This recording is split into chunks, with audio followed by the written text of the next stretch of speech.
नमस्कार साथियों, विधि शास्त्र के YouTube चैनल में आप सभी का एक बार पुनः बहुत बहुत स्वागत है।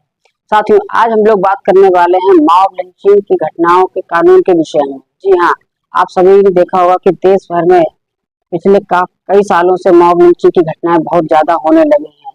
प्रत्येक राज्य से हर सप्ताह या हर महीने में एक ना एक घटना मॉब लिंचिंग की सामने आती है, जिस पर काफी विवाद भी होता है और देश भर में विवाद की स्थिति काफी पैदा हो जाती है। बात करें मॉब लिंचिंग की घटनाओं के विषय में, तो मॉब लिंचिंग की घटनाएं पिछले 10 से 12 सालों से काफी तेज गति से बढ़ रही हैं। इसका एक कारण यह है कि भीड़ के द्वारा अनियंत्रित लोगों की हत्या कर दी जाती है। यदि हम बात करें उदाहरण के हिसाब से, तो वर्ष 2015 में दीमापुर, नागालैंड के दीमापुर में एक अनियंत्रित भीड़ के द्वारा एक रेप के आरोपी, जो कि अपने मुकदमे की प्रतीक्षा कर रहा था, उसके जेल में घुसकर पीट पीट कर हत्या कर दी गई।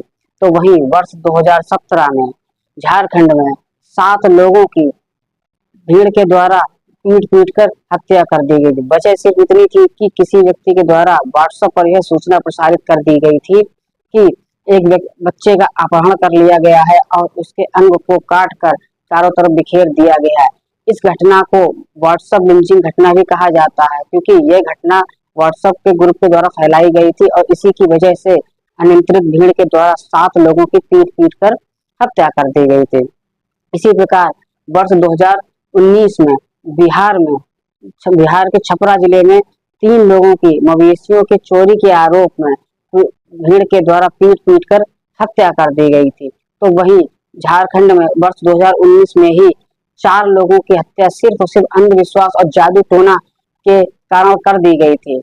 एक ताजा उदाहरण जो कि सबसे ज्यादा देश भर में चर्चा का केंद्र रहा, वह था महाराष्ट्र के पालघर में साधुओं की हत्या का। जी हाँ, ये वही साधु थे जो कोरोना काल के दौरान एक अपने मिलने वाले की मृत्यु के लिए गुजरात में जा रहे थे, अपनी गाड़ी से जा रहे थे और वहां के जंगल में पुलिस के सामने ही वहां के गांव के लोगों के द्वारा पीट पीट कर इन साधुओं की हत्या कर दी गई थी, जिसकी वजह से देश में काफी आक्रोश भी हुआ था। इसी को चिंता जाहिर करते हुए माननीय उच्च न्यायालय, उच्चतम न्यायालय के द्वारा कई नाराजगी भी जाहिर की गए थे और तमाम राजनीतिक दलों व राज्य सरकारों को इस संबंध में दिशा निर्देश जारी किए गए थे। इन्हीं सब घटनाओं को देखते हुए पश्चिम बंगाल में भी एक घटना घटी, जिस पर की राज्य सरकार व वहां के हाईकोर्ट के द्वारा काफी चिंता और कड़ी नाराजगी व्यक्त की गई थी।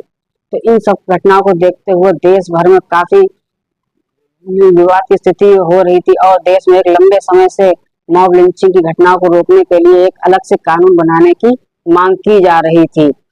परंतु अगर हम बात करें कि मॉब लिंचिंग की घटनाओं के विषय में, तो पिछले वर्ष 2010 से लेकर के अब तक लगभग 50 से अधिक मॉब लिंचिंग की घटनाएं हो चुकी है, जिस पर की भीड़ के द्वारा पीट पीट कर लोगों की हत्याएं कर दी गई हैं। तो ऐसी स्थिति में केंद्र सरकार से लगातार ये मांग की जा रही थी कि वह इस संबंध में, मॉब लिंचिंग के संबंध में एक अलग से कानून बनाए, क्योंकि पुराना जो कानून आईपीसी था उसमें इसके संबंध में कहीं पर भी कोई विशेष प्रावधान, कहीं भी विशेष धारा का उल्लेख नहीं किया जाता।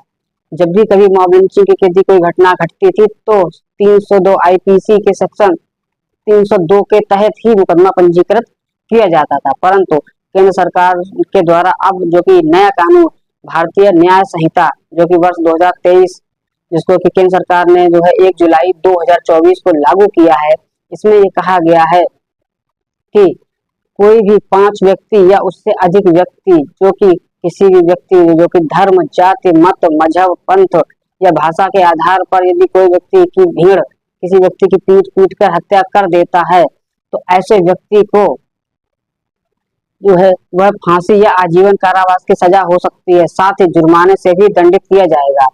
और भारतीय ऐसी घटना को के लिए भारतीय न्याय संहिता में 103 क्लॉज 2 में इसका प्रावधान किया गया है।